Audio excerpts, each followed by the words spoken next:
As always, I want to hear from you during the show. If you're listening live, join us on the UFO Undercover, Wednesdays at 8 p.m. Eastern, with your host, Joe Montaldo, right here on the Paranormal Radio Network.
Hi, welcome to Sane Radio. I'm Sacha Christie. I'm your host, and our other host is Guy Weddle. Say hello, Guy.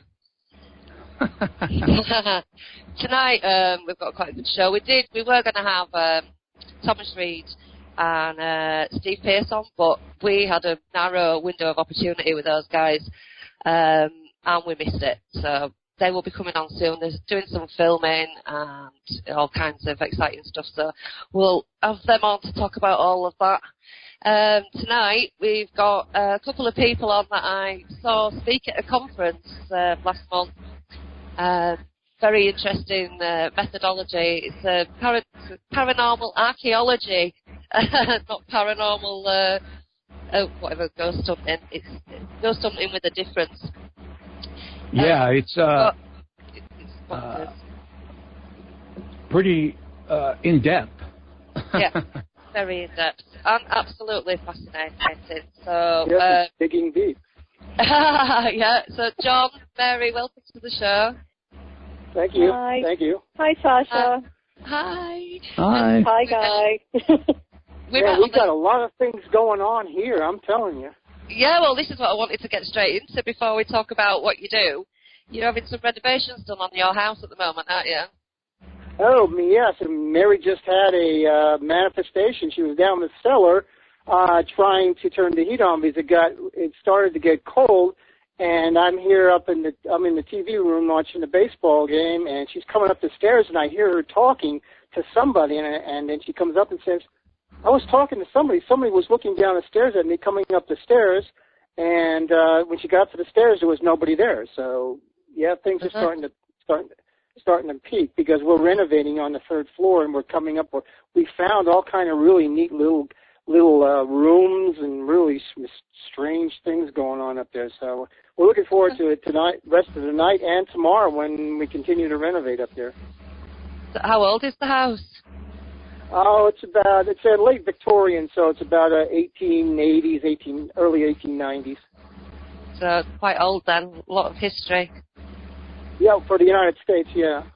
Not for England. Yeah. It's not for England. Not for England. No, England's where all the history comes from. Yeah, that's why we love England. We love to go there, and we love the history here, the history and the archaeology and the culture and the people. It would be quite interesting to try your method in Scotland, maybe with the men in kilts. Well, I was last December. I was sent a contract, all expenses paid, hotel, airfare, to Edinburgh for the Edinburgh Fringe Festival that we were going to have a conference there, and I was given this, free ride there to speak at that conference about my methodology, and also they wanted me to do a ghost excavation of Greyfriars. Okay. Yeah. But that fell through because there were like 50 speakers coming from all over the world, and somehow the logistics were too great. Listen, I know the conference. Yeah, I actually was one of the people that was helping set that up. But really? Yeah, we're going to do that supposedly next year. I think somewhere in the States. It was going to be like it's going to be happening for a couple of 3 years now, but I think. Really? It was a little bit wild. Yeah. So it was never going to happen. Really. Yeah. I was looking forward to debate with Von Donigan about some things.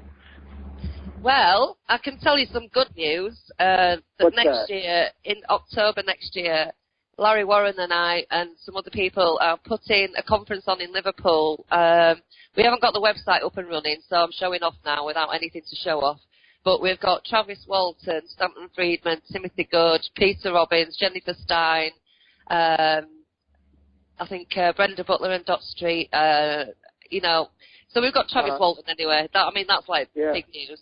And he was going to be speaking at that conference as well, but I spoke to him on the phone and I said to him, I wouldn't hold your breath for that one, But we're going to do it every year, and we're going to make it something special, because there's too many. There's too many little, village halls with very uncomfortable plastic seat kind of conferences that go on in this country. So we want something a little bit more, showbiz. Yeah. We'll maybe get you involved in that the year after. I wanted to say next year, but it's not till next year, so that'll be the year after. 2015 or something.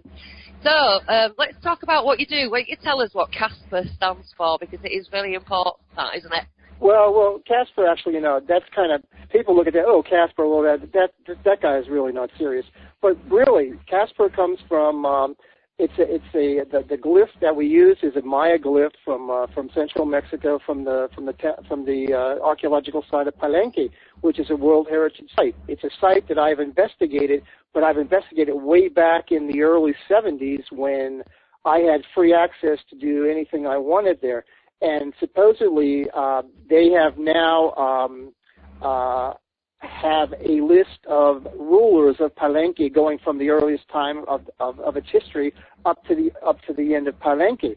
And the actual second ruler of Palenque, the Maya glyph for him, they show, and they cannot translate the glyph. So the glyph looks like he's a ghost, so they have called him Casper. So being an archaeologist and being also, I've been interested in haunted archaeological sites from the first time I did excavations in Winchester way back in 1969. I thought that would be an appropriate symbol of what I do. And Casper, as being the second ruler of Palenque, a major archaeological site, the second ruler, and Casper also stands for Center for the Archaeological Studies of Presence Through Ethnographic Resonance, CASPER, which is what we do in a ghost excavation. We combine archaeology with performance ethnography in order to try to determine what exists after the event after the event of history has gone by. So I have the long version of what I do. It's kind of long and kind of drawn out, but I think it's important to talk about because I've been doing this for a very long time, and I've been tweaking it every so often. And I really need a long period of time. I actually need to lecture for about hours and hours and hours at a conference in order to give out exactly what I do and how I do it. But I can give you a shorter version. We've got 2 hours. We've got 2 hours, so we can talk. Well, the first important thing that we have to understand is there's more to a haunted site than meets the eye of one observing a measuring or a recording device. So we're so focused on visuals, that we forget there are other we have other sensory apparatus. And in my investigations on ghost excavations, my focus is not on the visual; it's on the on sound, because there's a lot of antecedents in archaeology and a lot of antecedents in anthropology that deal with soundscapes, either contemporary ethnographic soundscapes and past archaeological soundscapes, where actually archaeologists have recorded past sounds going back 1,000, 2,000 years. So that's really my focus. It's not on the visual; it's on the acoustical. And another important thing is there's just not one scientific method of doing something. An archaeological methodology is very, very different than a sociological methodology. Is very, very different than a parapsychological methodology. Is very, very different than a psychological methodology. So everybody has different methodologies. So what I actually do is I'm sort of like in a liminal position. I'm betwixt and between an archaeological work in the field and paranormal research in the field. So I'm kind of between both of them. I'm not really a paranormal investigator, and I'm not really doing archaeological work. I'm doing something in between both of those. And if you want the really technical word of what I do, I call it anthrosemionics. An anthrosemionics of an afterlife conscious memory. So what we are doing is searching for signs of past social memory from forms of life, not life forms, but forms of life that may remain after an event in history has passed. So it is archaeological in the sense that I'm going down, I'm trying to dig deep and see what remains of particular layers of history at sites that have multiple occupations going back hundreds of years. So it is an archaeological approach. It's going down vertically to look at different layers of history and say, okay, we'll go down to this period in history from the 1700s. Okay, this is what happened here in the 1700s. My focus is what remains of what happened in the 1700s that archaeologists normally would not excavate visually. So I'm looking at, are there sounds that still remain of past presence from that past production of space? Are there other sensory elements that remain from that period of history that we can record? So that's my starting point. So when I look at it, when I look at a haunted location, when you look at haunted locations, a haunted location never begins its history with an investigation, right? A haunted location is created by people making connections through time based on what they experienced there, which results in a presumption of meaningful data that reinforces that connection. So people going to a site saying and they have an experience, that creates a making connection of, well, this is happening here at this site. I experienced this. It doesn't begin with an investigation. It begins with an experience of, oh, I'm here and this is happening here. So this creates a landscape of memory. Serious ghost hunters, though, when they investigate these assumptions to debunk whether this is true data or false data, or they go to authenticate, yes, there is something occurring there, as, again, a manifestation of this is happening here now.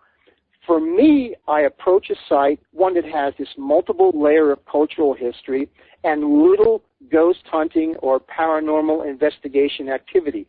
I don't want to go into a place that's been saturated with people going in there and having experiences.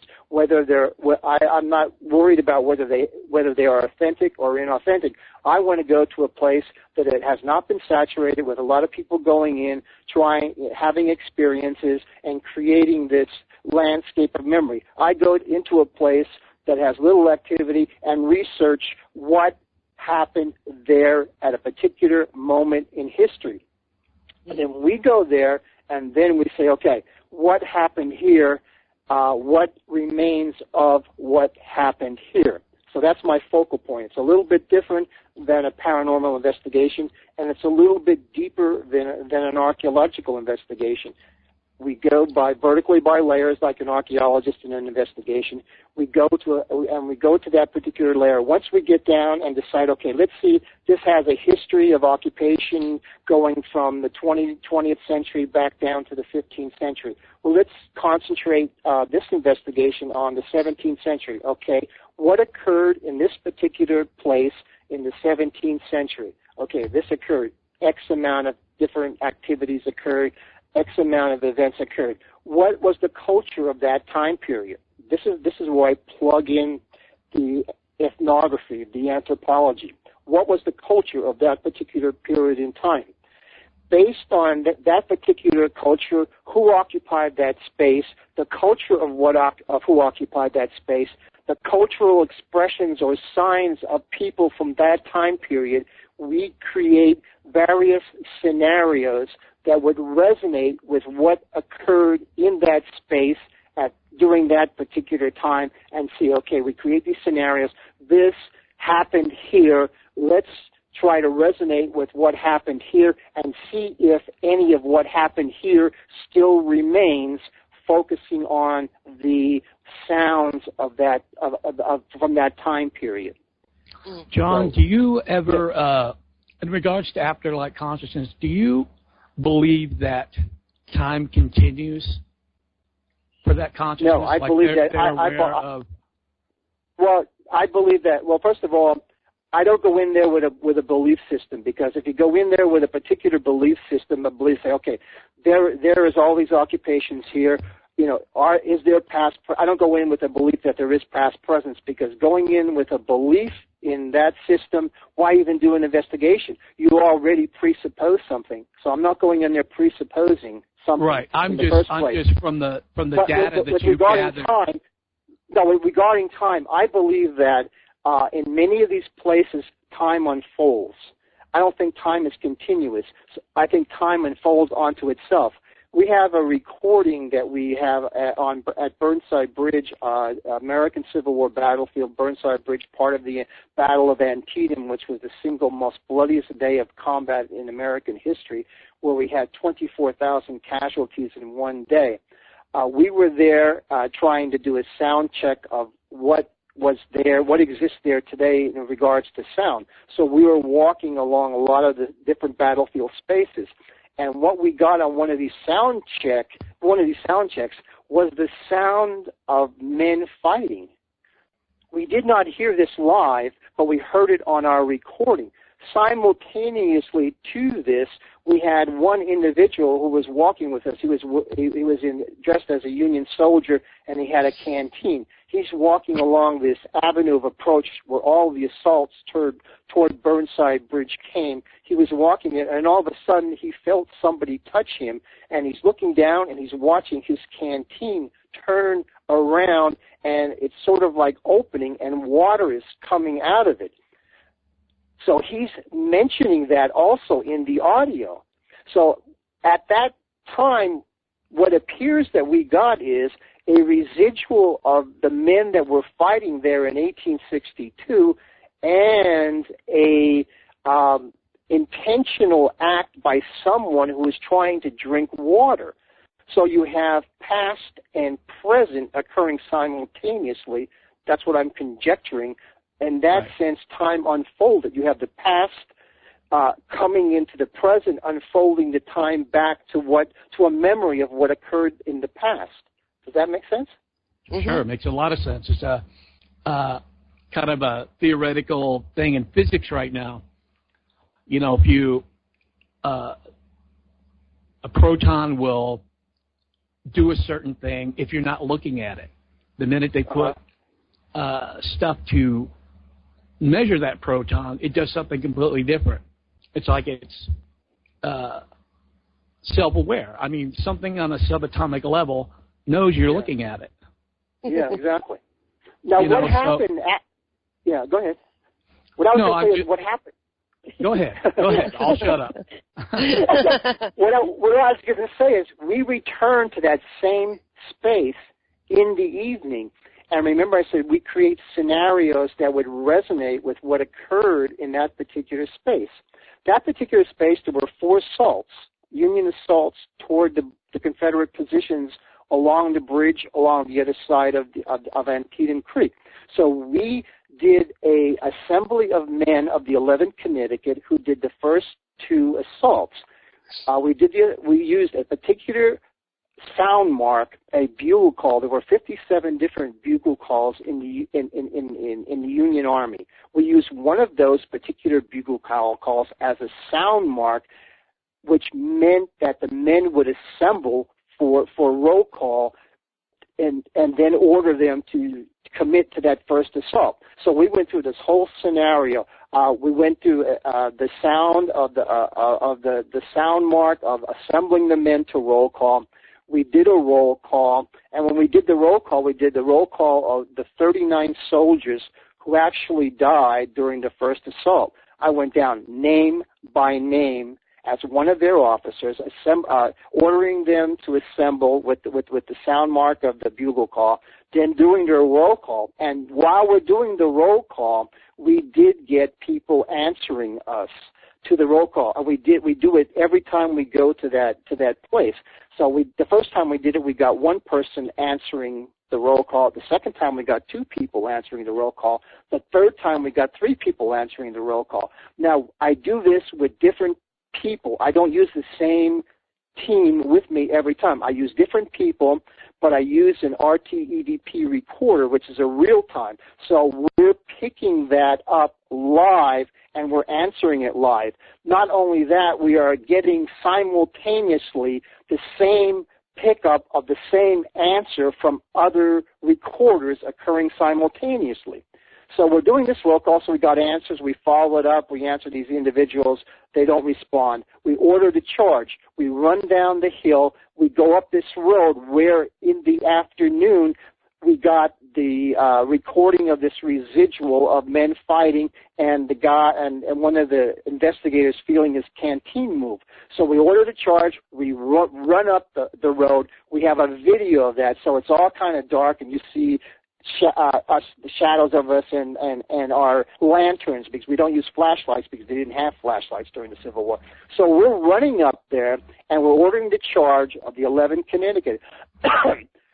We heard some things live, but most of the recording we didn't hear live, but we immediately played it back. When we played it back, we had again the sounds of men shouting, screaming, gunfire going off. You could hear that residual from the past. You could hear us running. You could hear crickets chirping simultaneously, in the present. And then you could hear a faint sound in the distance of a plane approaching overhead. And you're still hearing the sounds of men fighting, us walking, the crickets chirping, and this plane getting closer and closer and closer until you have it overhead.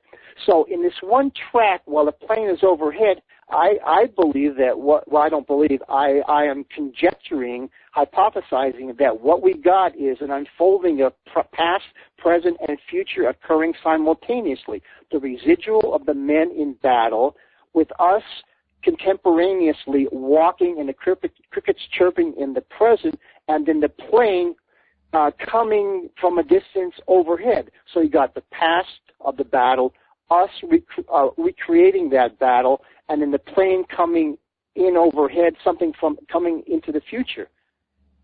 That's my conjecture on that. That was really an incredible audio of that. Yeah, well, you played these audios at the conference that we were at, so I've heard all of these that you're talking about. I've heard the sounds of the battle, and you also got another interesting EVP, didn't you? When you were doing the roll call, you found out somebody's name. Yes. Yeah. Would you like to tell us that? That's what really told me.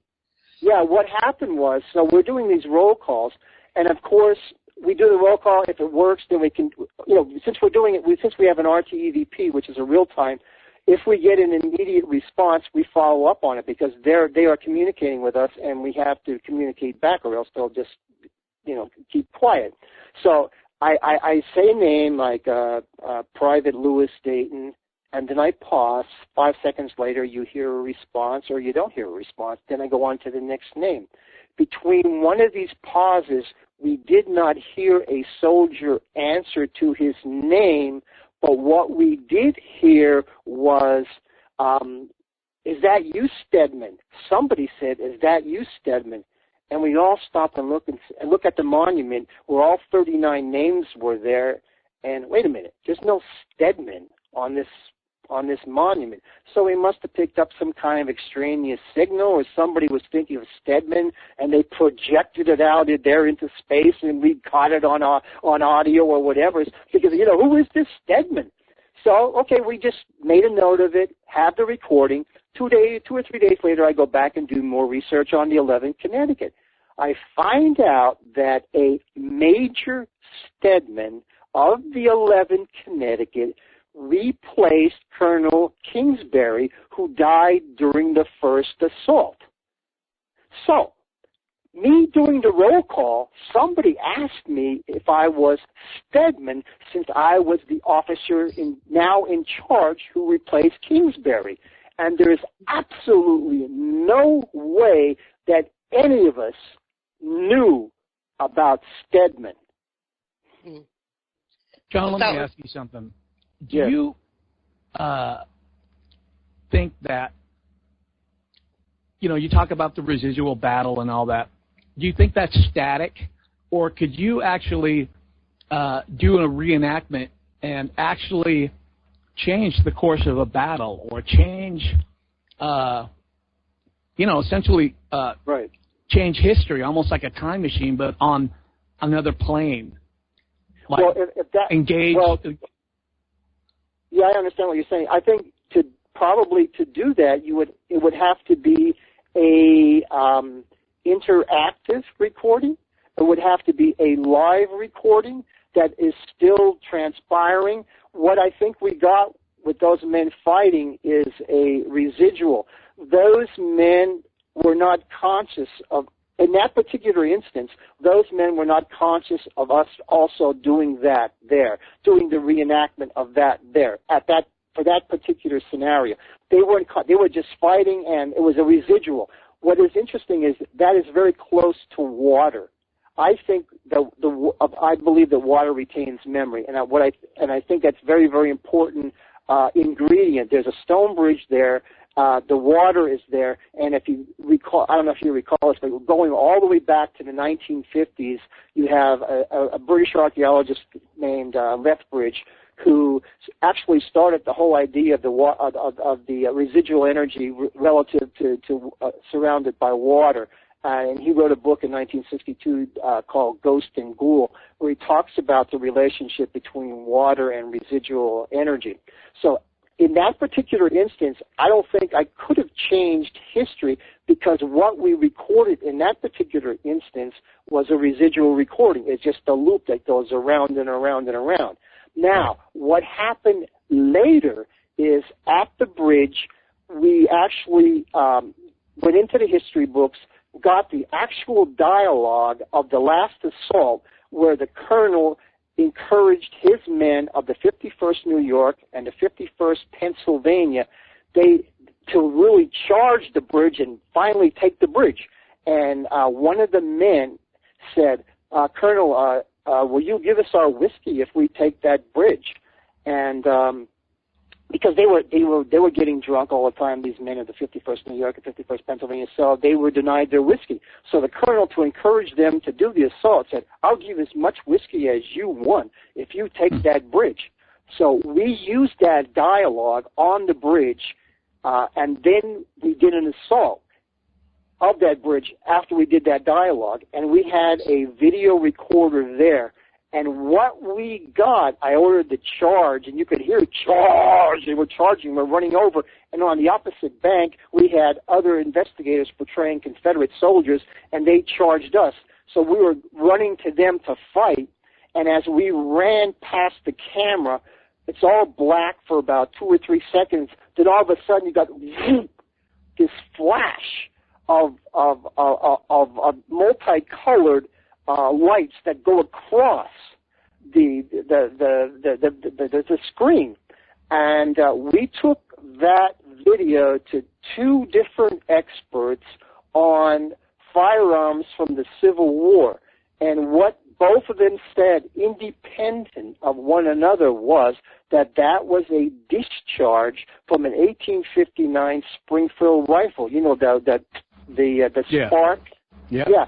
I mean, so that was somebody interactively, intentionally responding to that actual historical dialogue of our charge, the last charge across the bridge. So maybe in that respect, maybe we could have, altered what really, altered time or something like that, because that wasn't a residual, that was an interactive. Somebody fired that rifle, and then we went back, and we got that immediately because we charged across the bridge, we fought, and then we cut the scene. We went back and immediately played back the video, and there it was. And there was absolutely no, and we took a marker and recorded exactly where that camera was pointing at the bridge, and there was absolutely no way that was any kind of light from any of us or anything like that. So that was an anomaly, but it was explained by 2 firearms experts that it was a discharge from an 1859 rifle. Yeah, I could see how, changing things around would could possibly, be upsetting. Yeah. You know what? Yeah. You know what I mean? Like, nobody really knows what's going on over there. Do they see us? Do they just hear us? Or whatever. You know what I mean? So I was going to say, I think they do hear us because please stop me because I tend to talk a lot. But I mean, if you want to, I want you to say what you want to say, but I get all excited when you cue me into some things, because when you say something, it brings me up. Oh, I can tell you exactly what we're talking about, what you just said, because they are observing us.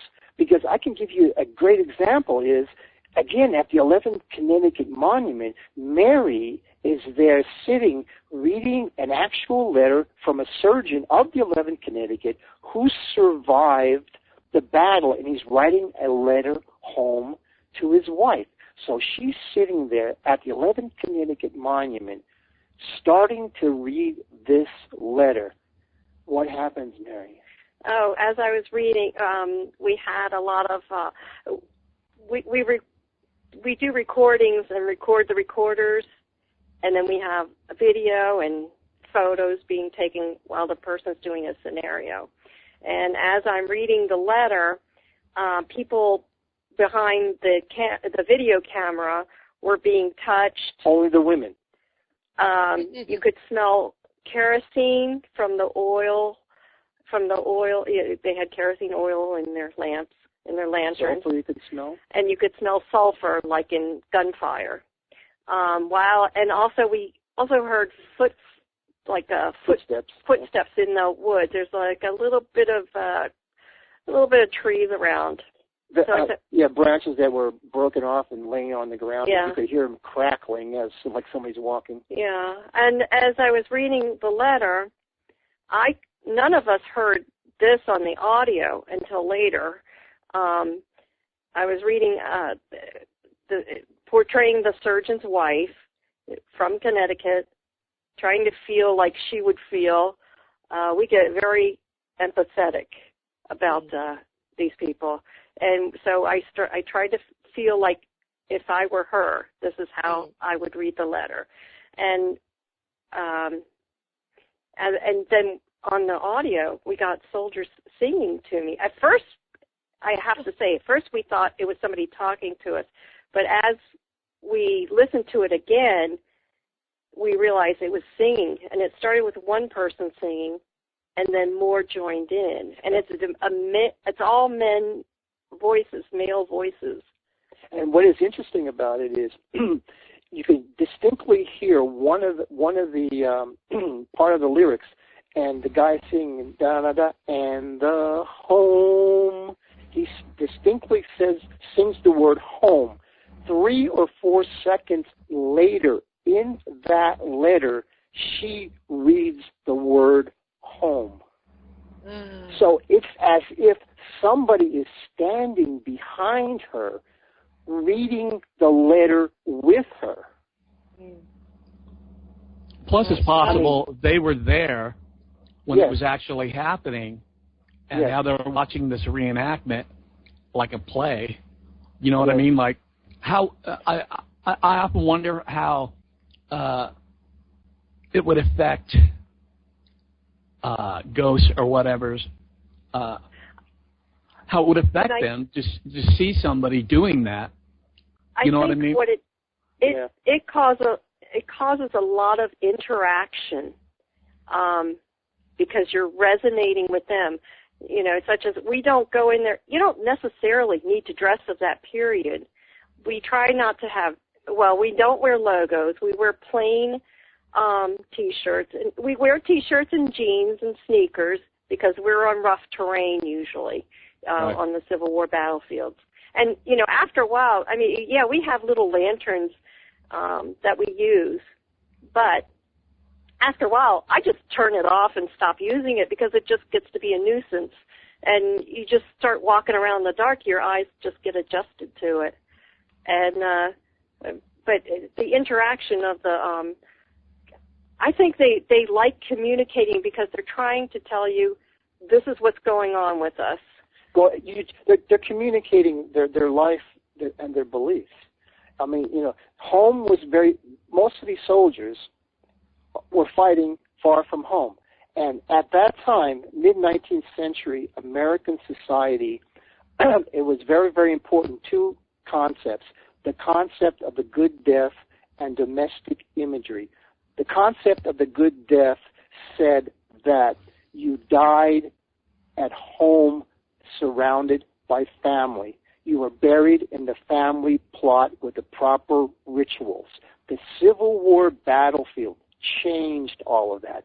Most of those men, especially the ones that died instantaneously or the ones that died and became unknown and just buried, you know, in mass graves, never got to go home.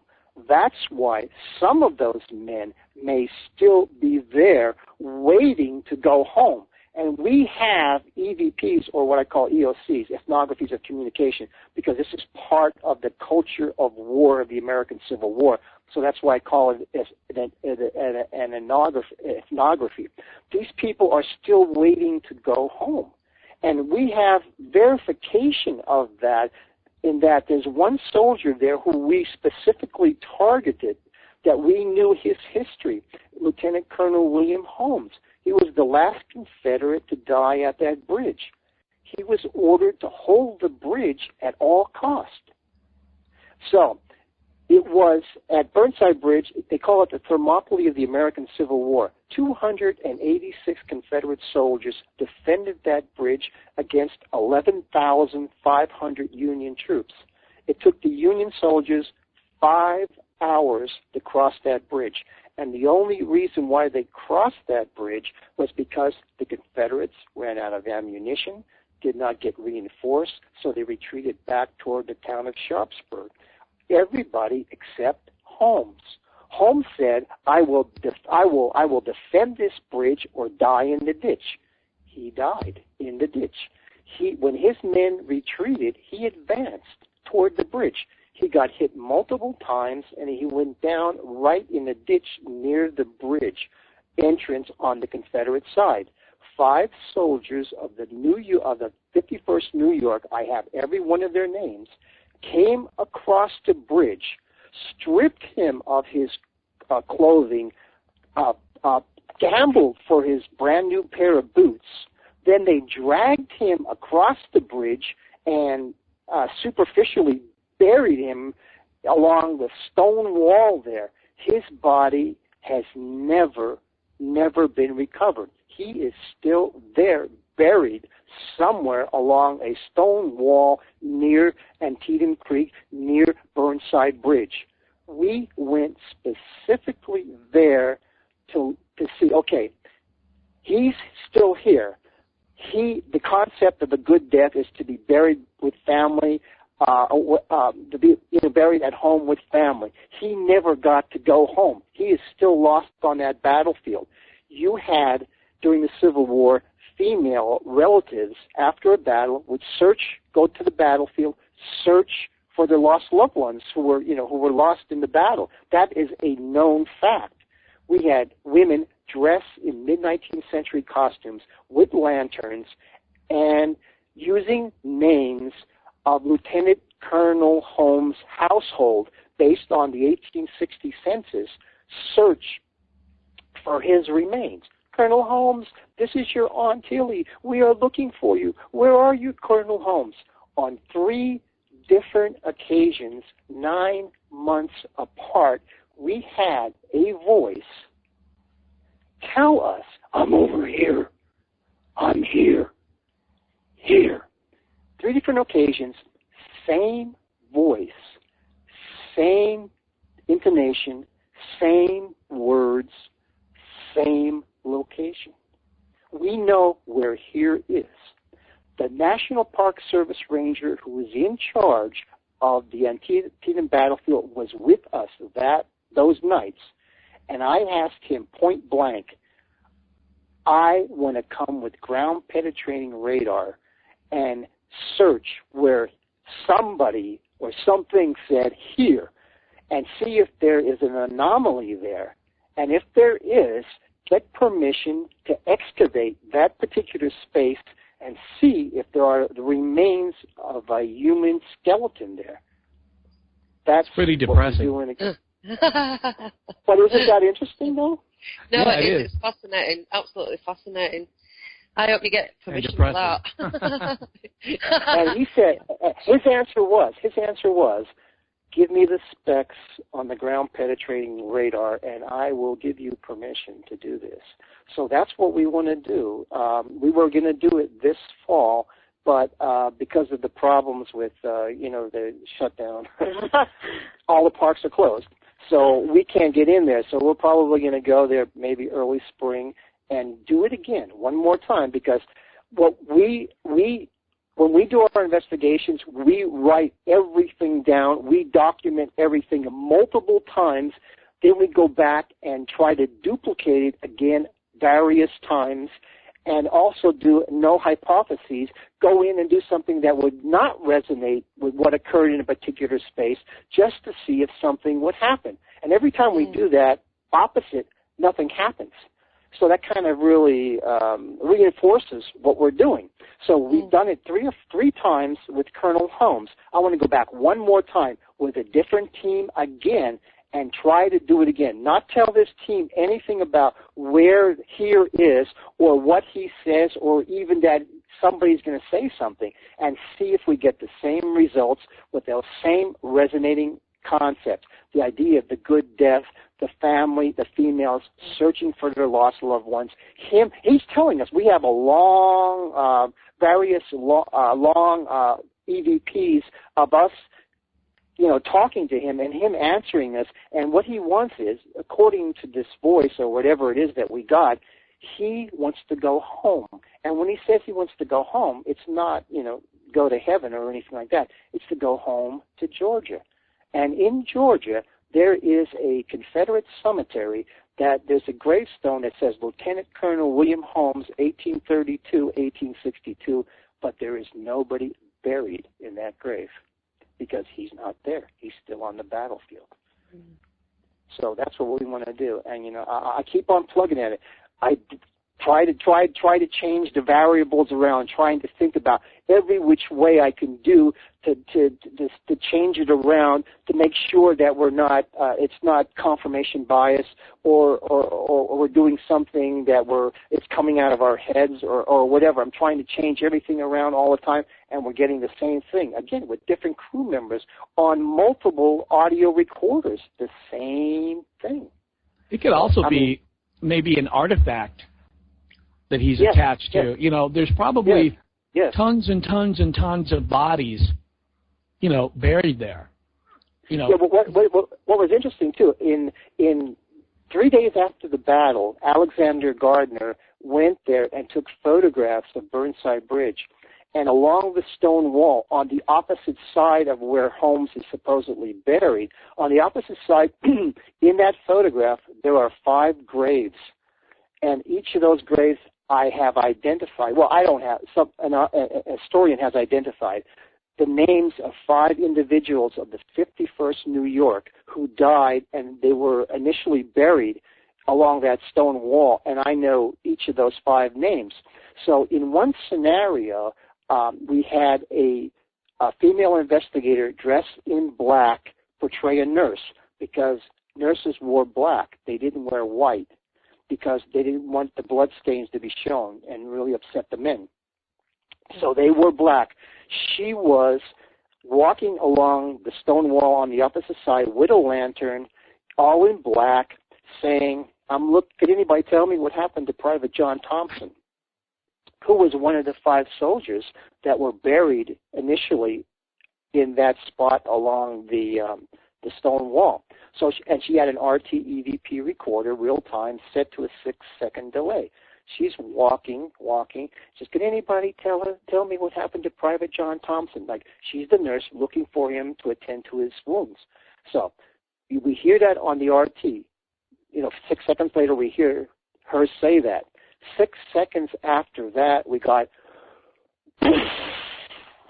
that's what happened to him. He got blown to bits. Oh. It was a huge explosion. I mean, did you play the audio of that at the conference? Yes. Did we? Yes, we did. Yeah. I think we did. It's on the website, though. It's on the website. It's kind of a duplicate of a duplicate now, but the original, when we heard it live, we just got goosebumps. It was just amazing. It was loud, really loud, and it was, 6 seconds after she asked what happened. Can you tell me what happened to John Thompson? He got hit real bad. So what I want to do is go and do the research and find out exactly what were the battle wounds of Private John Thompson and see how he actually died. I haven't found that yet, but I would like to find out how he actually died, if he got hit by an artillery charge, because there was artillery on both sides of the hills firing into this valley where Burnside Bridge was. So that would be interesting to find out how he actually died. He is now buried in the Sharpsburg Cemetery, which is the town right where the battle was fought, and his grave is in that cemetery. So he's with the New York Regiment, buried in that cemetery. And we went to the cemetery, and I want to go to the cemetery and maybe talk to him and see if there's a presence there, and see if he's still around. But we're getting all kind of different things, like along that same avenue of approach. I just had done the roll call as a Union officer of the 11th Connecticut. So what I decided to do was do the opposite. I would get a simulated Confederate rebel yell, go on the Confederate side, charge across the bridge onto the Union side, and play the rebel yell and see, what's going to happen. Since I was just portraying a Union soldier and I'm playing the Confederate rebel yell, maybe somebody will react to that, because this is where the Union assaults came up. So I did that. I ran across the bridge, played in a 7-second loop a simulated rebel yell, coming down toward where the Union assaults came up the dirt road, turned around, went back up across the bridge. As I was leaving the area of the dirt road back across the bridge, one of the investigators stayed there and just had his mic open and recorded any sounds. What we got was multiple times I don't know who it was, somebody saying one word, just one word to me, but he said it after I was far off in the distance. What was the word that he said? No idea. You're drunk. No. I would think it would be very contextual. One word. He said, traitor. Oh, of course. I remember you talking about that, yeah. Yeah, he said traitor. When I played it at the ASAP meeting, it didn't come out too clear. But if you get the original recording and put on headphones, it's very distinct. You can hear him say, "Traitor," and he says it multiple times. I mean, to me, I mean that means something. I had just done the roll call. I was dressed in blue. I had blue jeans on and a blue shirt. I was portraying a Union officer doing the 11 Connecticut. Then I go and start playing the rebel yell, and then somebody calls me traitor because I'm the opposite now. It was a direct reaction to something that you were doing. Yeah, that's fascinating. We get that all the time. I mean, and the one thing that was very distinct too is I was on the bridge and I was going across the bridge to talk to the investigators about the next scenario. And I'm walking across the bridge and we have an open mic there. I'm walking across, and all of a sudden, out of the clear blue, somebody asked me, "Captain, is that you, Captain?" Whoa, where did that come from?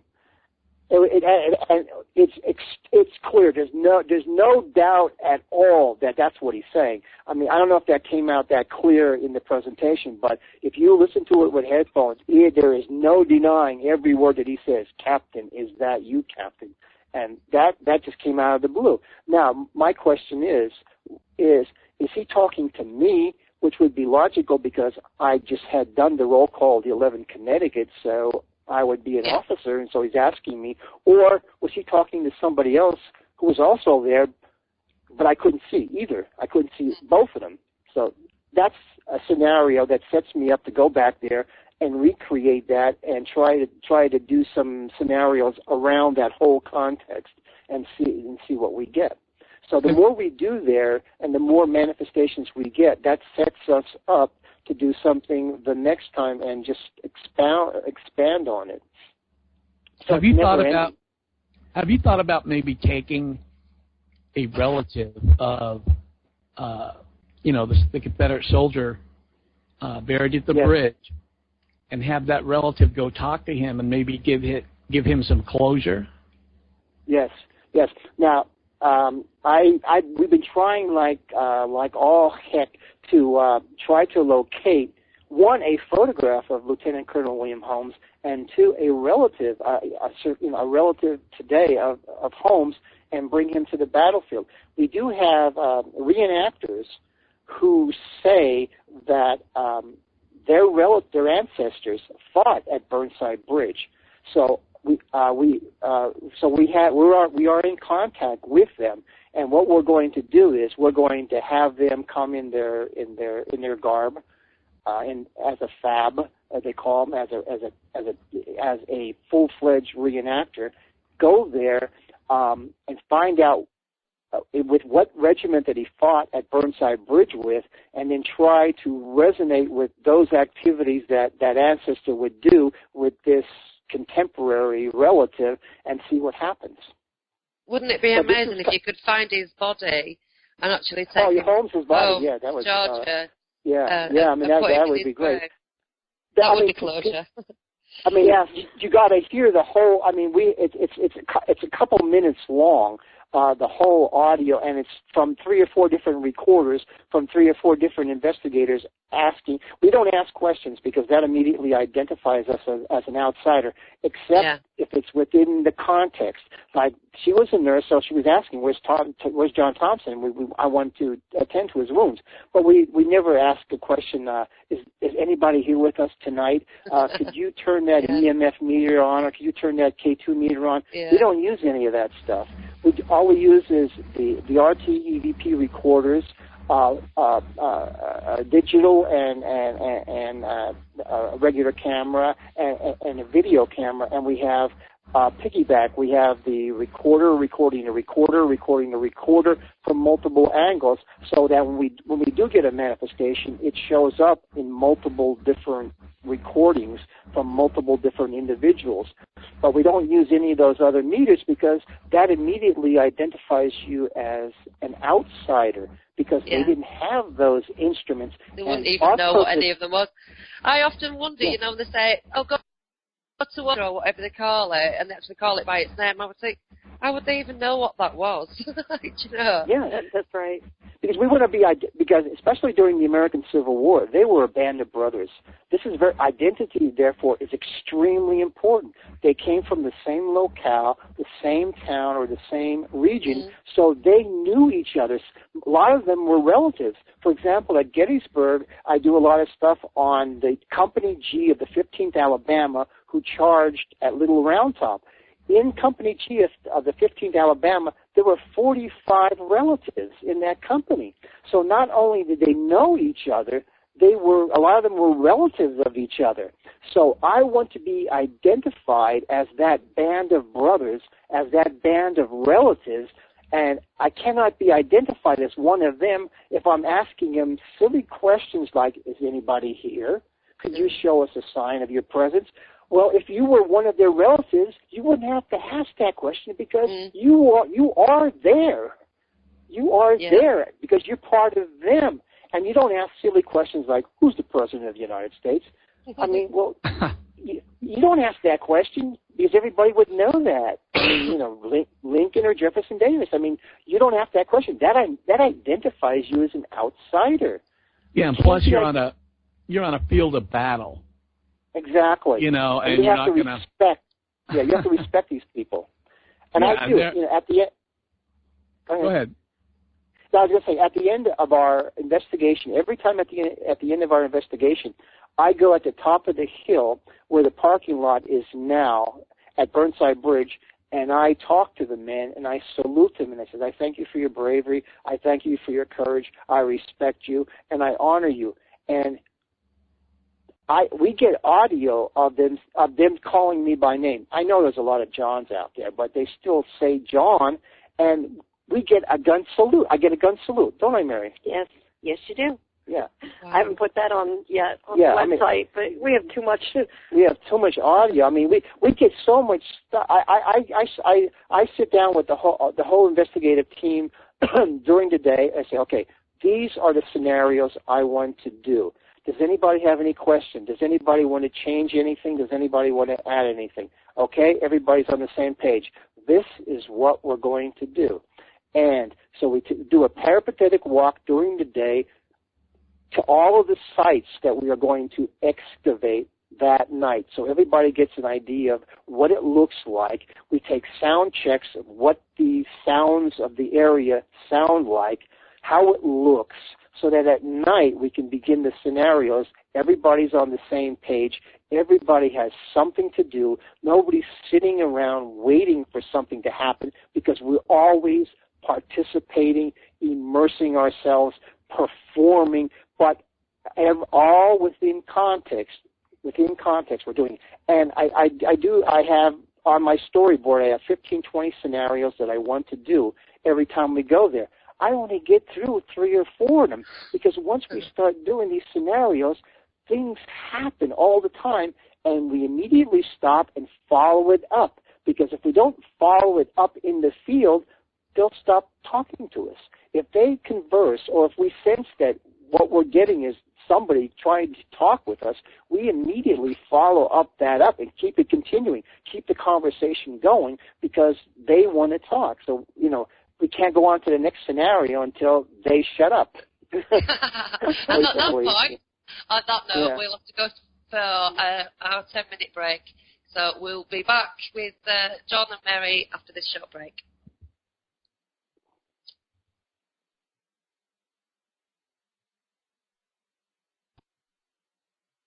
Whoa!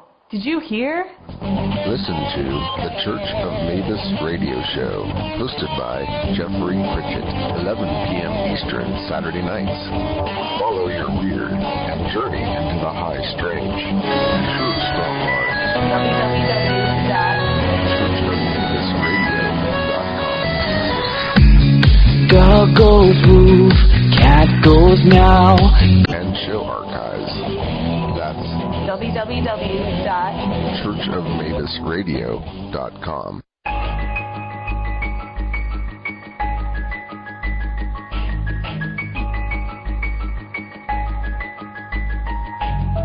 I am pleased to announce Truth Connections Radio is coming to UPRN 107.7 FM out of New Orleans at the Paranormal Radio Network.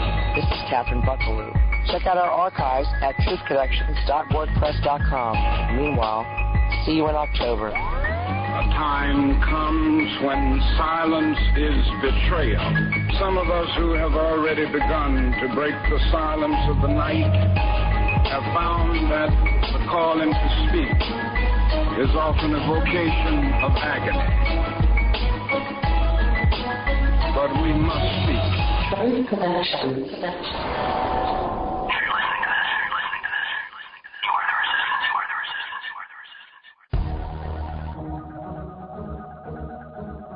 Hi, I'm Stephanie Benetti, and along with Joe Montaldo, we host News on the Flip Side. Come join us every Saturday night at 7 p.m. Central for our 3-hour program. We have opinions on afraid to share them. False history gets made all day, every day. The truth of the new is never on the news, but you can find it here with News on the Flip Side. Remember, don't be politically correct. Just be correct. Join us.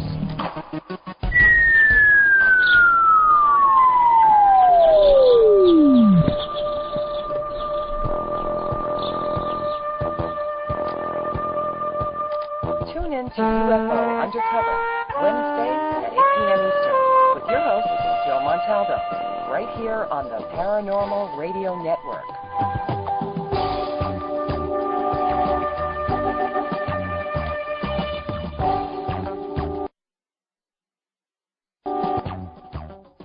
The paranormal, ghosts, spirits, demons, reincarnation, past lives, the afterlife, divination, exorcisms, witchcraft, the unseen. He's psychic medium Chris George. And he's Victor the Voice Furman. We are Second Sight Radio. Join us live every Thursday night from 8 to 10 p.m. Eastern Standard Time on the UFO Paranormal Radio Network.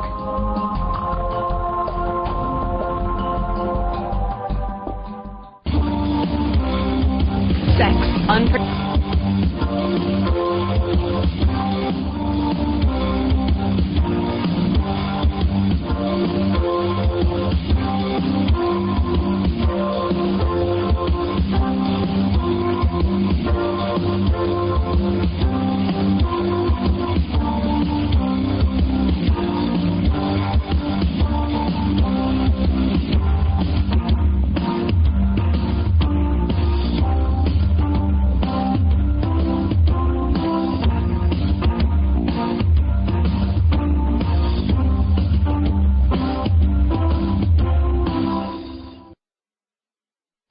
Hi, welcome back to the second part of Citizen Sane Radio. We have John Sebald and Mary Becker on, and we're talking ripples in time. Oh, no, we're not. No, we're not. I knew you were going to bring that up. Oh, no, we're not. You knew I was going to do it. Yeah. I had a long talk with him. It's interesting that I had a long talk with that particular person about 6 months before his show came out, and I told him exactly what I do. Yeah. Now, I don't know if there's a relationship between what I told him, what I do, and 6 months later we have the ripple in time. I don't know if there's a relationship between that. I don't know, but when that show came on the air, we were at John's daughter's graduation and from college, and we were sitting there, and John had his cell phone off, of course, and as after the graduation ceremony, John turned it on, and all of a sudden we had 10 plus emails of people saying, "Oh my gosh, have you seen the show? This man is copying your work." And we're like, okay. Hardly. Yeah. I've got to say, the effort that you put in and the effort that they put in is just miles apart. I can't even watch that program. It's so bad. Many of them are that way. All it is people walking around in the dark with music. It's just, they go in there and they're going to do their investigation, and they say, "Please make a noise." They make a noise, everybody jumps up. Oh my God! Did you hear that? They're running around, and then they all run down and listen to it. You know, and they're wearing jackets. But they've already contaminated the entire scenario anyway by going in as themselves in the first place, so it's just a load of rubbish. I do a visual inspection before we begin an investigation. If somebody is not wearing appropriate clothing, they're out. They're not participating. They're not after all this research that I've done and all this work I've done on the storyboards, I don't want one individual there thinking that this is going to be a thrill of a lifetime. It is great fun. I mean, we have a great time, but we are extremely serious about what we do, and because we are so serious, it's just amazing. People just, I mean, they get really, I mean, they become great actors. They get really immersed in this stuff. And people who are normally very shy or very will hold back will get involved with the scenarios because it's very I don't know what the word is. They feel it's worthwhile and it's responsible and it's respectful to these presences because we're not out hunting. To me, you know, if there is anybody there, these are human beings, and we have to treat them with respect and understand their culture, especially understand their culture. But I don't want to go in with my belief system, 21st century belief system. I want to go and say, okay, what was the culture of war of the American Civil War? What did this soldier experience? And I'm not talking about the actual battle itself, because but what I'm was talking life about like? And the idea of the good death, the idea of domestic imagery. That's why some of them are still there. They did not die the good death. Yeah, life was really hard. Yes, and you know, also, I mean, John hasn't, or maybe you're gathering this, but when we do a ghost excavation, I mean, especially if we go a Civil War battlefield, I mean, we study and research for months ahead of time, you know, and then even like the week or two before, it's like intense around here. We're just, because we're researching, making sure, and then John comes up with storyboards, and sometimes, you know, I throw in my 2 cents, you know, and John usually does take it, I have to say. He usually will take my recommendations.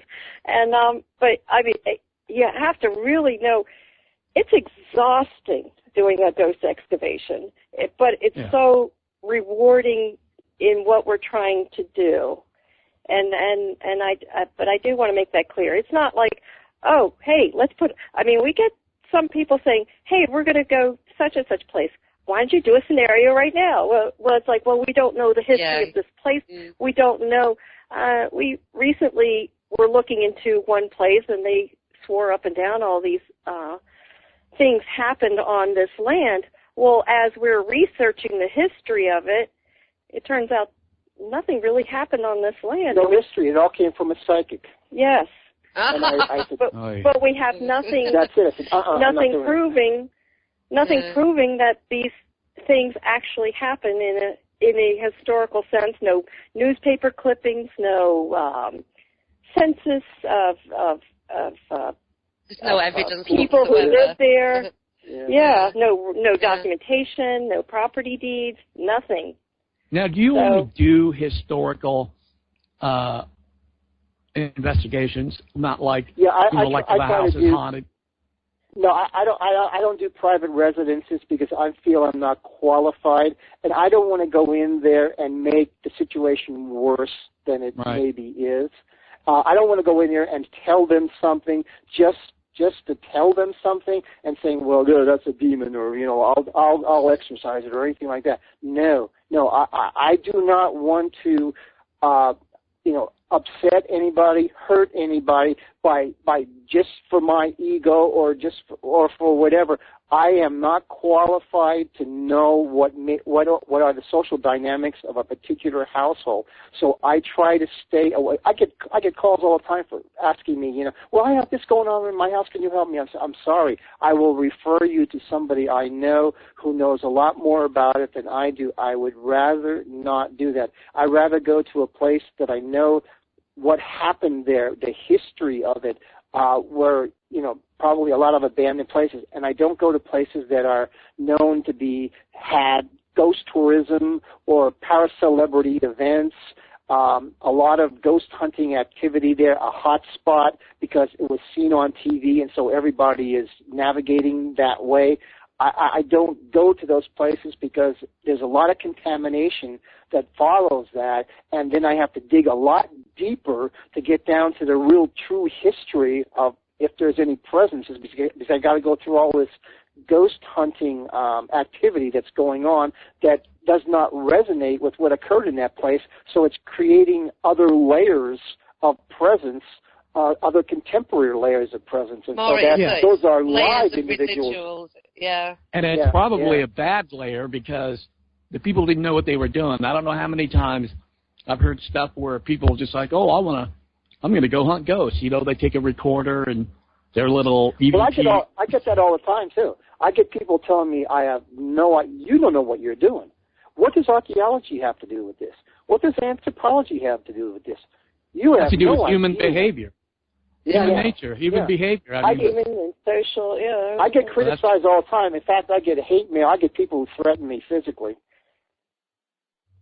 for what I do. Really. One of the things that sort of upsets me about the ghost hunting scenario is that we kind of go into these places and we do these anybody there and all that malarkey. But, I used to do these paranormal investigations, and in one of them I was in a train station. It's a museum now.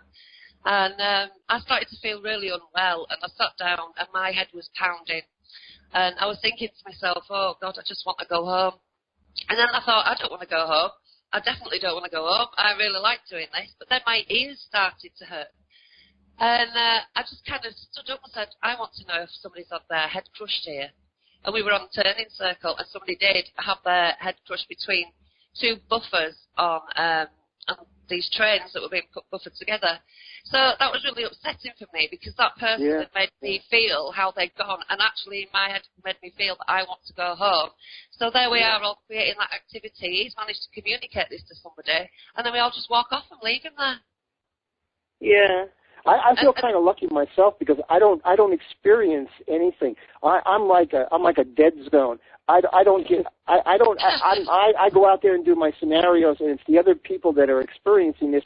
But maybe I'm so immersed in what I'm doing that I don't pick up on all these things that are going on around me. I just continue in my character. Because you're so immersed in what you're doing and your history and just the way that you analyze everything.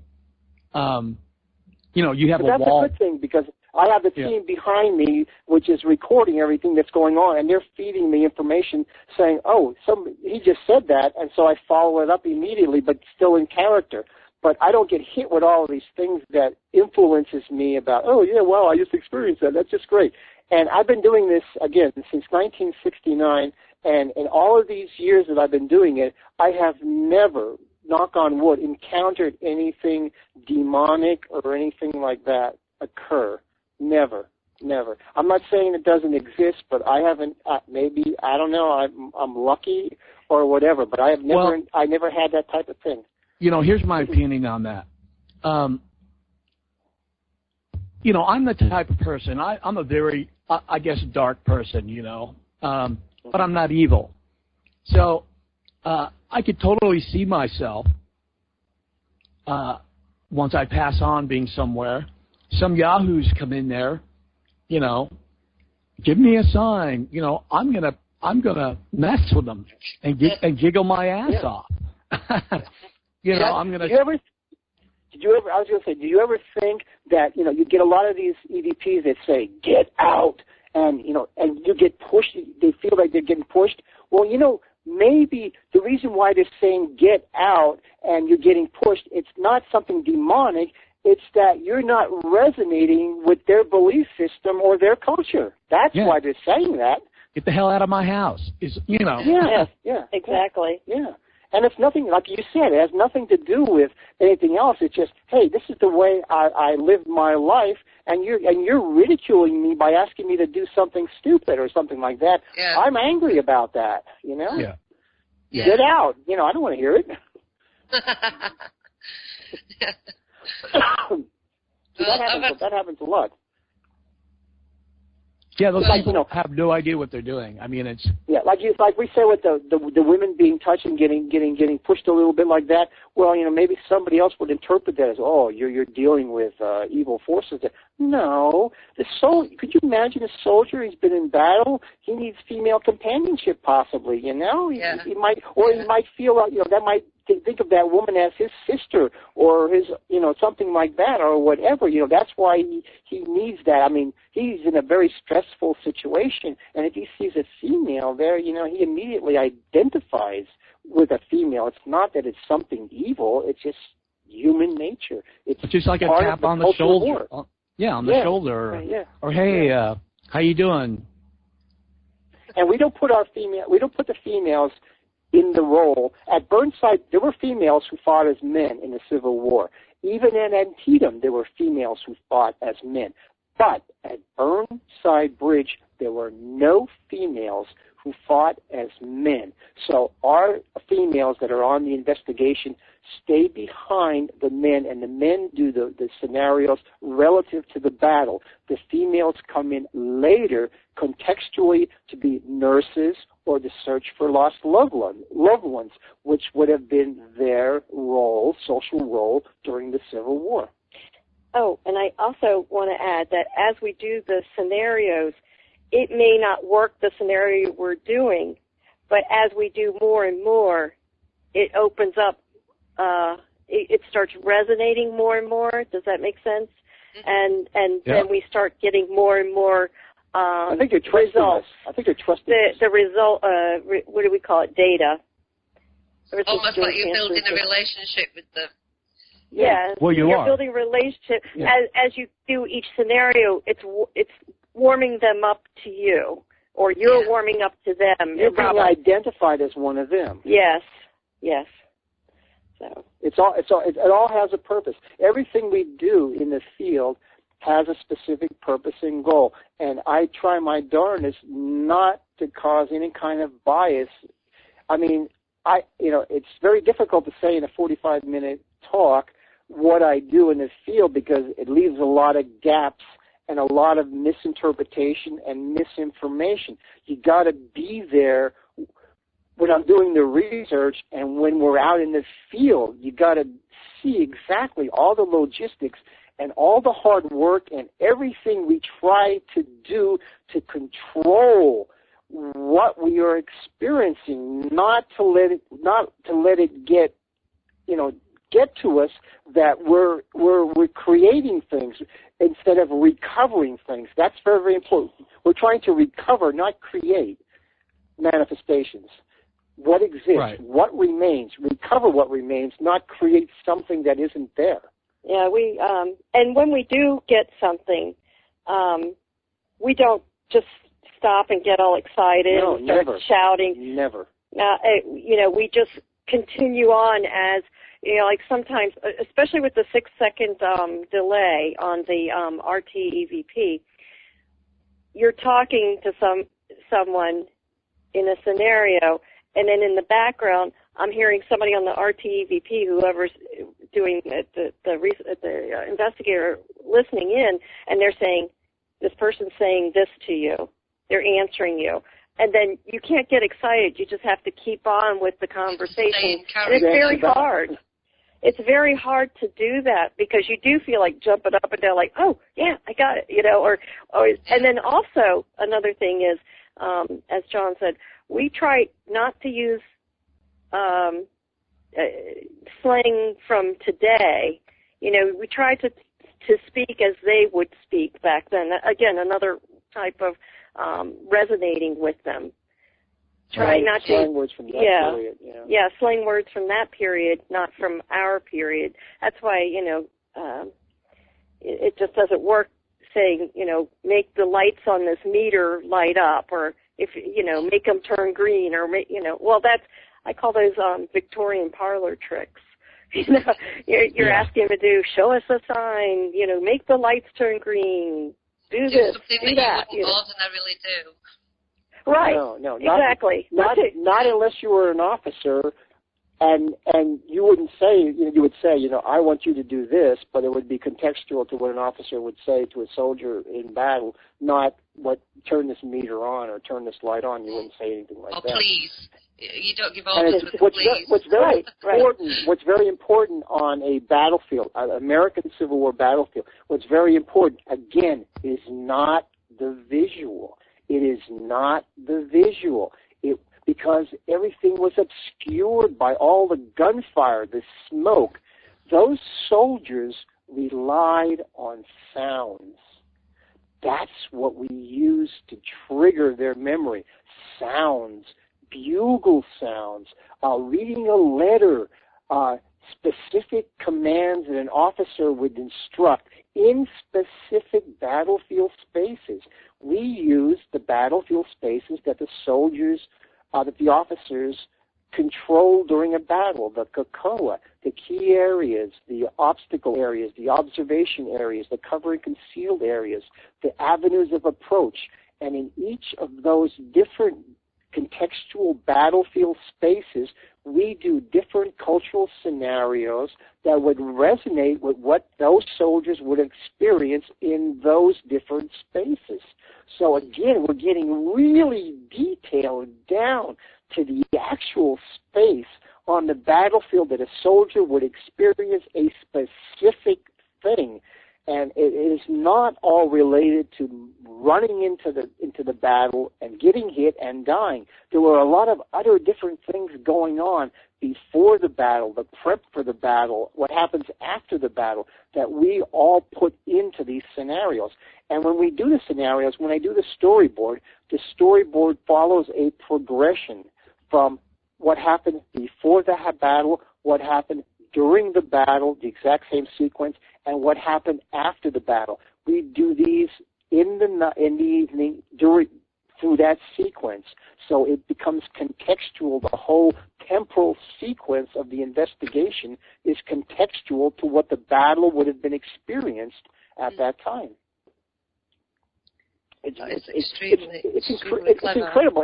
It's just great. It just feels so great out there working, and you feel so great out there because you feel, wow, gee, this is, it just feels really good, and we're getting all kinds of things. It doesn't feel. I'm not saying it feels great that we're getting a lot of things, but it feels great that what you're doing, you really are committed to, and you really are trying to do the best you can to eliminate all kind of, problem areas and really hone in on what really was experienced by these soldiers. Plus, these soldiers, they're trying to tell you what happened to them. Yes. Everybody likes to talk about themselves, and this is what they're doing. It's not, oh, please send us home. They're talking about sending them home to their home state, like the, Colonel Holmes to Georgia and, whatever state they're from. They don't say, oh, send me home to heaven. They say home to a real place that we know of. Yeah, and we go back. And stuff like religion and stuff like that is, it was pretty powerful back then. Yes. Right. So you have to kind of really take that into account. I mean, you wonder why, do they know that they're dead? Are they aware that they're dead? Some of them do answer to that, yes. Are they? Some of them tell us where they were wounded and stuff like that. I'm wounded here. And even like they kind of like, could you tell interact? Actually, what we do is we become their representative to perform the good death for them on the battlefield that they didn't get because either they died instantaneously or they were forgotten and buried in mass graves. So we become their family representative to perform certain mourning rites for them to make them feel that, I got the rights of the good death. I finally died the good death. So that's another one of our goals. So you would think some sort of cultural repercussion would keep them from crossing over. Yeah, I think not dying the good death prevents some of these soldiers to remain on that battlefield. And so that's why we like to read the letter. That's why we like to be like the nurse to say, okay, because what happened also, you were wounded there. They know you were dying, but you became somebody became a substitute or a symbol of an individual, and this dying person knew he was dying and communicated to this nurse or to this other soldier, listen, could you write a letter to my mother telling her that I died for my country or I died thinking of them?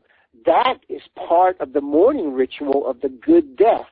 So we try to emulate that in our scenarios, and I think that's what brings them out even closer to us, because that's identifying with us as a representative for them to communicate for them with their relatives. That's an important point, I think, I didn't bring out before. That's significant.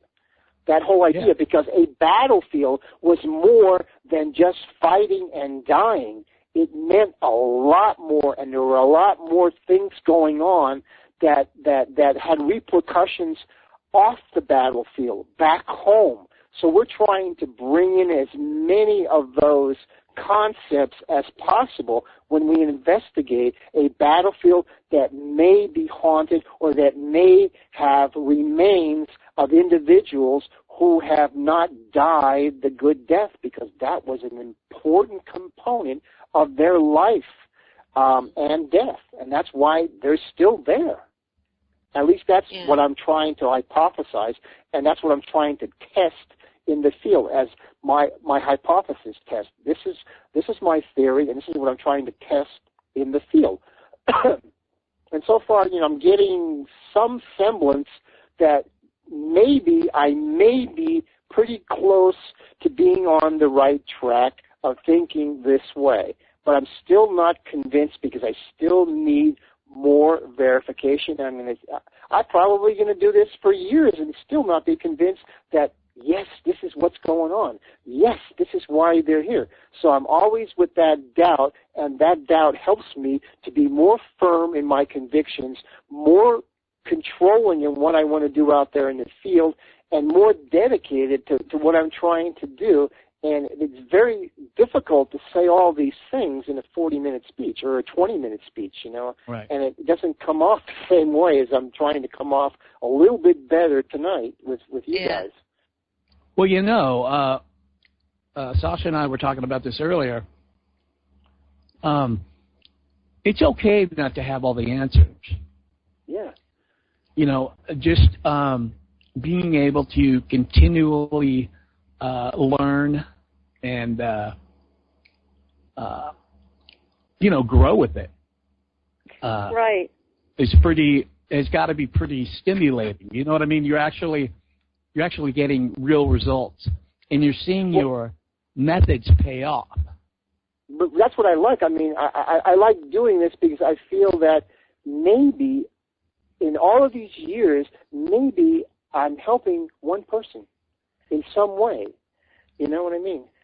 And that just keeps me motivated to keep on doing this, no matter all the distractions I get and all the negativity I get. I mean, I get more respect from archaeologists and anthropologists than I do from paranormal investigators. Because paranormal investigators are using pseudoscience, and you're pseudoscientific using news bubble. That's why they don't do due diligence like you do, doing research and all that stuff. They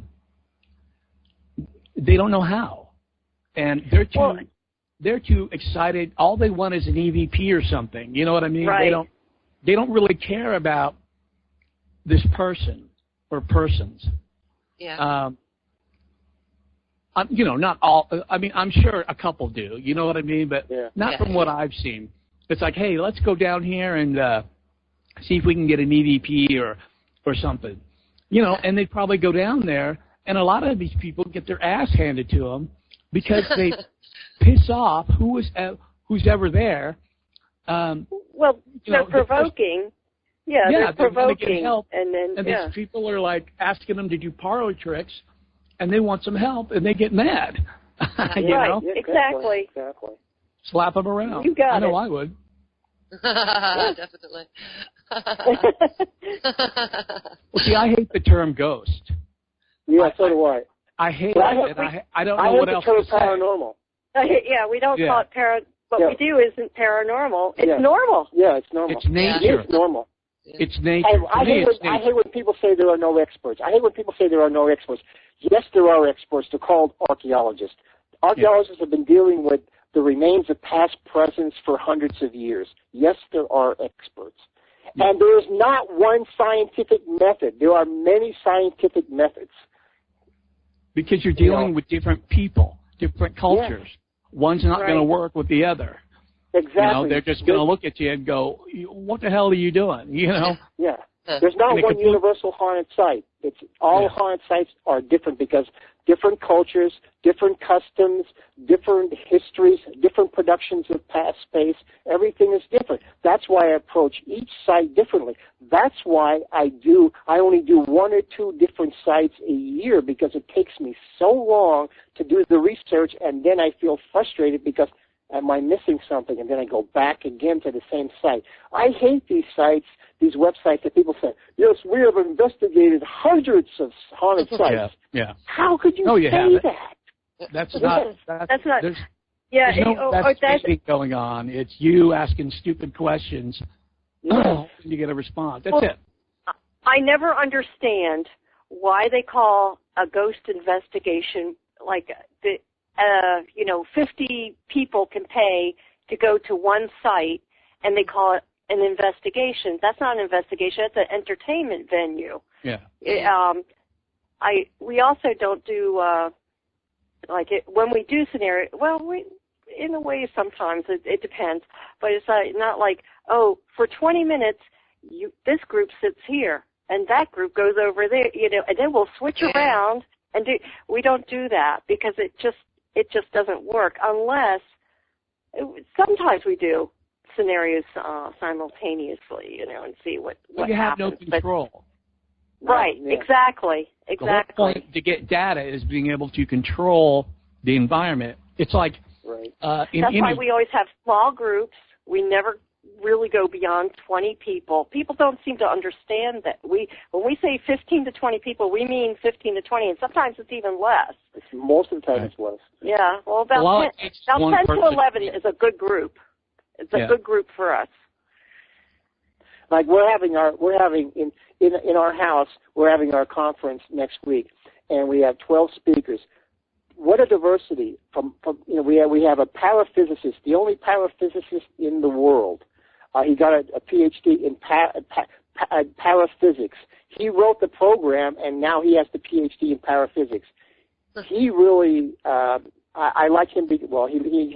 He agrees with the way I do things, but I mean, he has a whole different approach also. So we have a paraphysicist. We have George Hansen coming too, who's one of the original parapsychologists from Duke of North Carolina. We have an historian. We have an actor and theater major coming in who's worked with Ryan Buell on Paranormal State.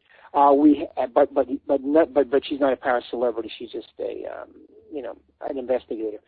We have an investigator who's been around for 30, 40 years.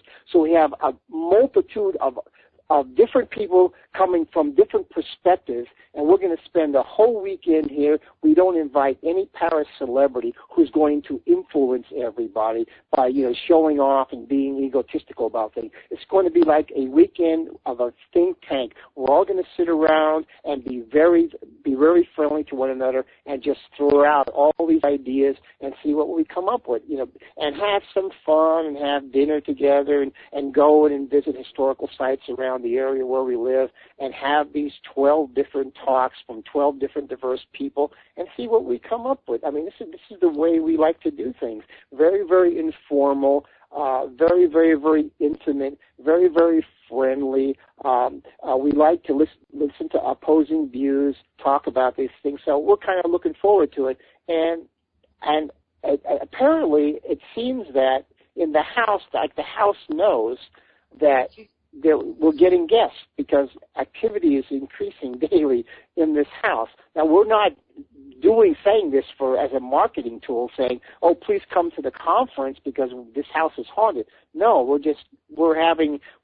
fixing the house up to make it presentable for these people, and while we're doing this fixing up, we're changing different things in the house, and that's causing whoever's here to manifest.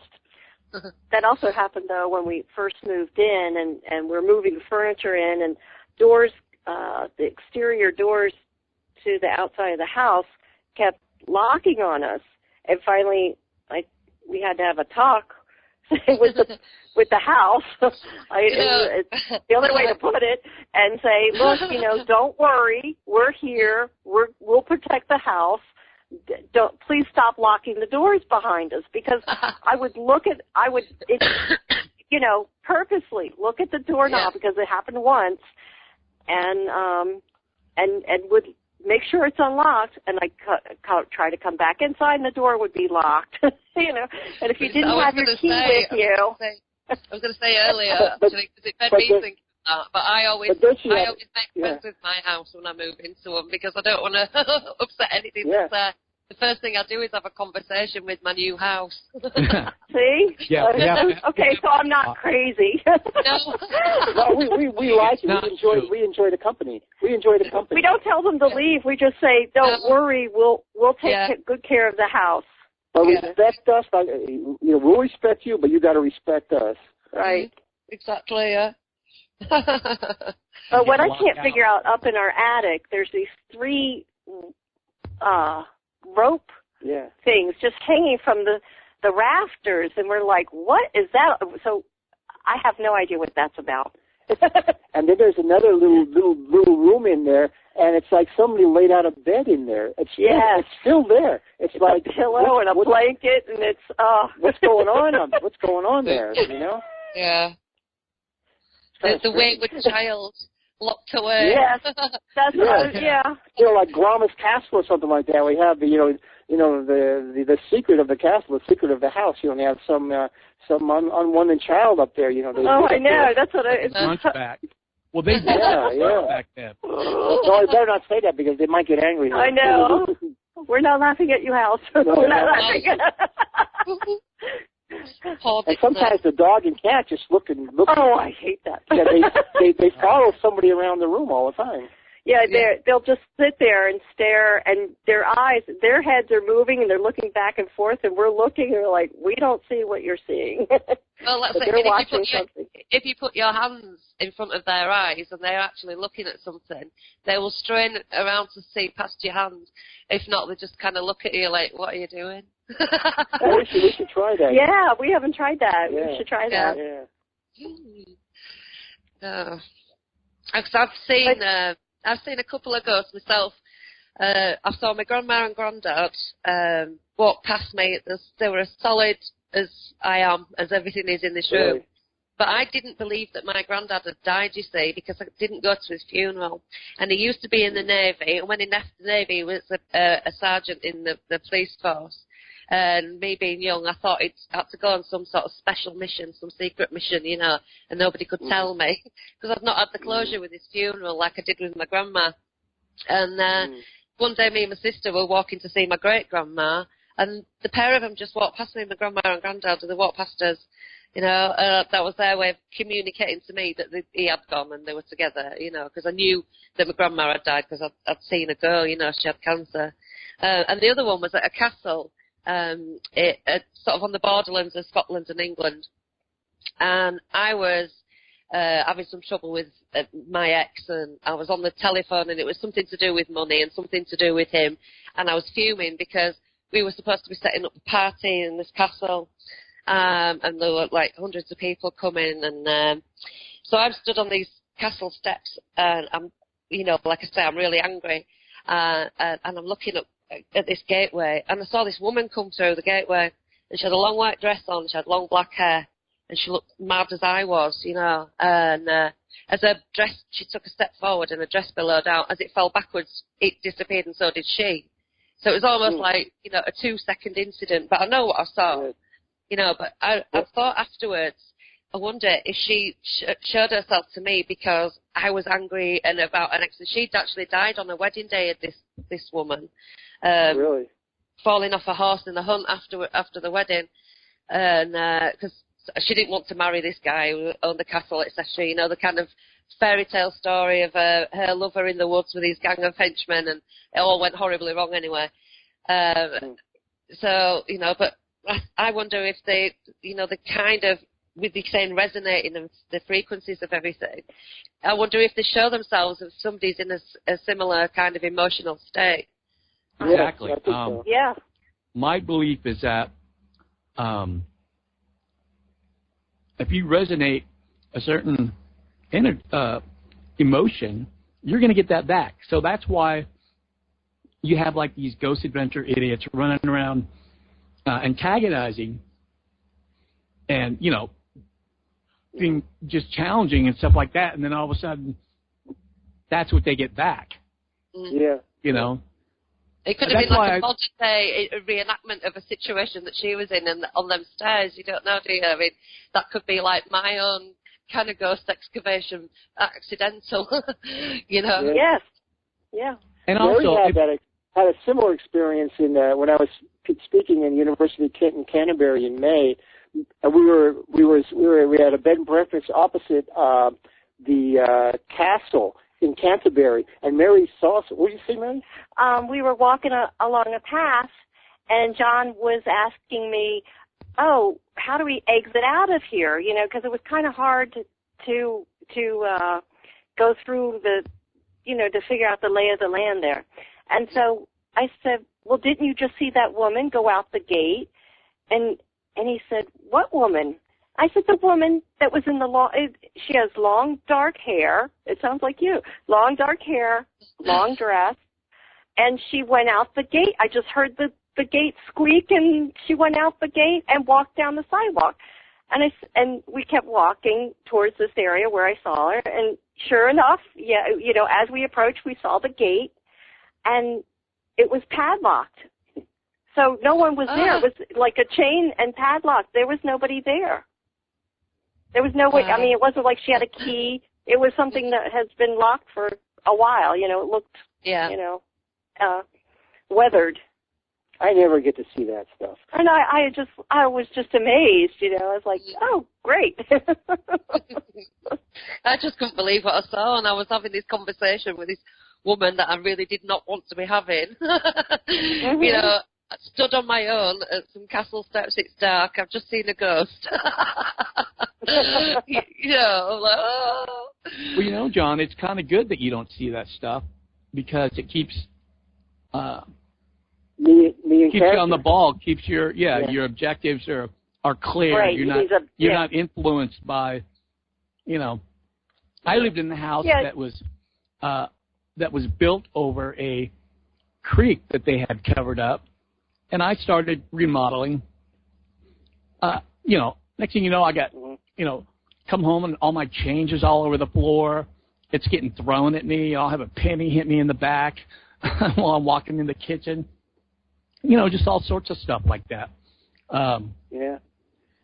That's the you know, the water again.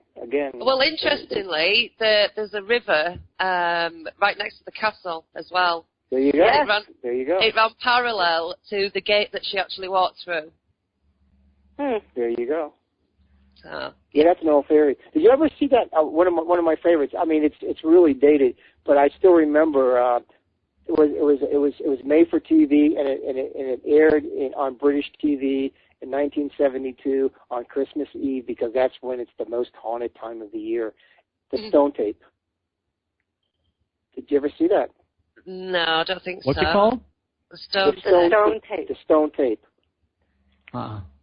It was written by Nigel. I can't think of the guy.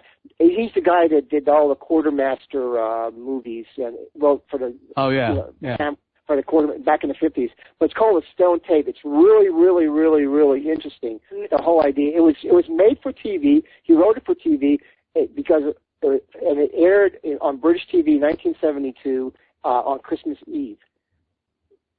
Supposedly that's a very haunted time, Christmas Eve. That's when you see a lot of ghosts. That's when Dickens' ghost also appears at Rochester. That's right. Yeah. You've seen walking there. You can buy it on DVD for $9.99. I've just yeah. Mary Astor's on that. That was a big deal because she was engaged to Paul McCartney, so that's why. At that time, yes. So that was a big deal back then. It was an interesting movie because it talks about different layers that are imprinted upon the environment, going back from something that happened 100 years ago, then going back to the time of the Druids, then going back even further, even deeper into history, and it was all imprinted in the wall there, and people were experiencing that, and they were trying to do all these kind of tests to prove it, and they were using all different kind of sounds, which kind of really resonated with my idea because I'm interested in the acoustomology, the production of sound and how sound, because sound brings back memory. I mean, if you listen to a song, you remember hearing that song and what you were doing at the time when you first heard that song. So that's what we try to do as a target object on a Civil War battlefield. Bring back some sounds. We play all different kind of sounds. Besides the bugle calls, we play different kind of Civil War music too to resonate with the soldiers. And it's all about home and family and things like that. And they really respond to that, or at least we think they are responding to that.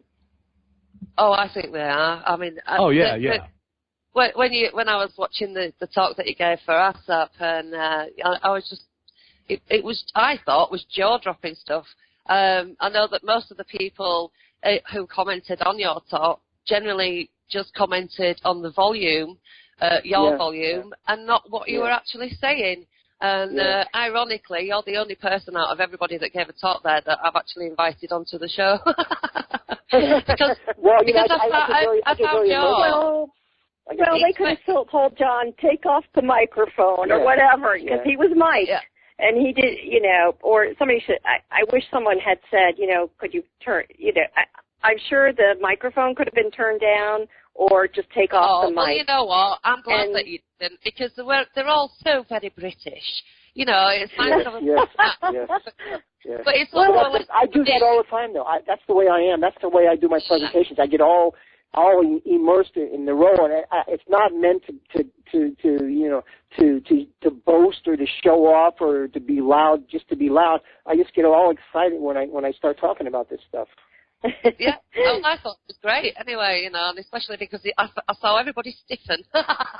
And this, this isn't only you were saying a British attitude, but also very you get this in America too, where people just won't. To me, you can't learn if you don't listen. You may not agree with everything that John says. That's fine, but listen. And maybe something he says you can use in your investigation, or something you'll think, or maybe a year from now you'll say, you know what, he said something about that, and it does work, or whatever. It does fit into what he was saying, or it. Well, I think the way that you do it is very scientific, and they were all about the science of the paranormal. I thought you were the most scientific out of anybody that actually gave a presentation that weekend. Yeah, people are stuck in their belief systems. They may think they don't have them, but, I was going to ask you earlier, have you run into, paranormal people that have been in the biz for 30, 40 years? Are they like stuck in the mud and don't want to hear new ideas? It's just, it becomes like a religion. Well, you have to remember, I don't know if you're talking about the para-celebs, but they all sign a contract. So, they want that fame and the money that comes with it, and they're not going to go against, even though they know some of their stuff is faked on the TV show, they're not going to admit it to you. Now, I can tell you something that happened a few months ago. I was up at supposedly this very, very, very haunted place in New York, and they invited me up there because they really liked what I did. So I was up there and I gave a lecture at 7:00 at night, And these people, after I finished, they were just, oh man, this is so great. This is really great. I really learned a lot. And I kept on emphasizing, you can't do it the same old way. And please, please, do not use the flashlight trick. I mean, that's what, you don't tell them to turn the flashlight on and turn the flashlight off. And they were laughing and giggling. Well, that night, a half an hour later, they were doing an investigation at that house, and they had a live broadcast. So I says, well, it's your investigation. I will not take part. I'll just watch it on the video screen what you guys are doing. So, but then I said, well, let me go really mingle with them and see what they're doing. I went to 3 different spots where they were doing an investigation. In each of those 3 different spots, guess what? They did the flashlight trick. After I just told them, please don't do this. This is demeaning. It doesn't work. It has nothing to do with the paranormal. They still did it, and I questioned the guy who was in charge of this, and he says, no, we got to give them what they want to do. I says, no, you don't. You call yourselves a research facility, and you're letting anybody do whatever they want to? You're not a research facility. Entertainment, tourism. Yeah. Right, an entertainment venue. And a lot of these shows that you see, like people with, they got their own camera attached to them and they're running around with infrared. It's all from the same production company. Yes. That believe I could tell you that because I was on. Well, I was one of the investigators on Paranormal State, and I know the production team. And then I was also I was working at my day job at a hospital site, and then I had another TV team come in, and they knew who I was. So I said, well, let me just go up and they're working right across the street. They're doing an investigation, a TV show right across the street from where I'm working. Let me go and say hello to them. So I'm going up there and say, hey, how you doing, guys? How you doing, guys? And the one guy who was directing the episode, who's facing toward the cameras, he heard me talk. He turns around and says, hey, there's John Sable. How you doing? It was the same production team from Paranormal State. It's the same production team. Yeah. All of them, almost every one of them. So that's why all the shows are the same. Yeah, and if you notice, like in a lot of the shows, it's just ad nauseum. All those shows on Sci-Fi, Haunted Highway, Looking for Sasquatch, the UFO Chasers, all that. It's just, I mean, how do you're so distracted with all the stuff hanging in your face, and you can't actually do an investigation because you're tripping over rocks. And, the people from Chasing UFOs, they were really upset because they thought they were going to actually be able to go in and do investigations, like go to Roswell during the day and do stuff. And they're like, no, it has to be at night because that's what people want to see. It adds to the ambiance. You can't have night vision. But who says that? That's the producer saying that. Yeah, they do. They do all their focus groups. Yeah. It's just like Death Dynasty. I mean, that's all completely scripted. I watched one episode. I'm just like, it's some of the worst writing I've ever. You know what I mean? Death Dynasty. I've never watched it, but they are paid actors. Right. A lot of these are paid. Some of these shows are paid actors. They're just, I'm not saying all of them, but a few of them, they're paid actors. They're not really related or whatever. It's just, reality TV is not reality to me. No. I don't even know what reality is. It's too bizarre. Anyway, right, we've got to the end of the show now, guys. It's been absolutely brilliant. Have you got anything that you'd like to plug? Website, books, anything like that? Well, go ahead, Mary. I was going to say John's books. I'm currently writing 5 books simultaneously right now. I have all these ideas in my head, so I start one idea and then I get another idea. So I'm writing 5 books simultaneously, my 21st, 22nd, 23rd, 24th, and 25th. But then again, like I was told, I don't care how many books you have written. I don't care how many years of field experience you have. You're doing it the wrong way. So your website is ghostexcavations.com, isn't it? Right. Right. And well, we're we've got having to a go conference. now. Yep. And we're having a conference 18th, 19th, and 20th here at the house. So we invite all you Brits over there to come over to the conference. Thank you. Wow. We'll be back over there hopefully soon. We're looking forward to going. I'm going to walk Adrian's wall when I come back. Yeah, that's that's kind of a tough walk, but good luck. Thank you very much. Thank you very much for coming on the show. You've been absolutely brilliant. It's been fascinating. I'll definitely want to have you on again. Talk some more. No problem. No problem. You. Excellent. Thank you very much. Well, we'll see you next time, guys. All right, guys. Thank have you. a good night. Okay. Thank you, guys. Bye-bye. Bye. Bye.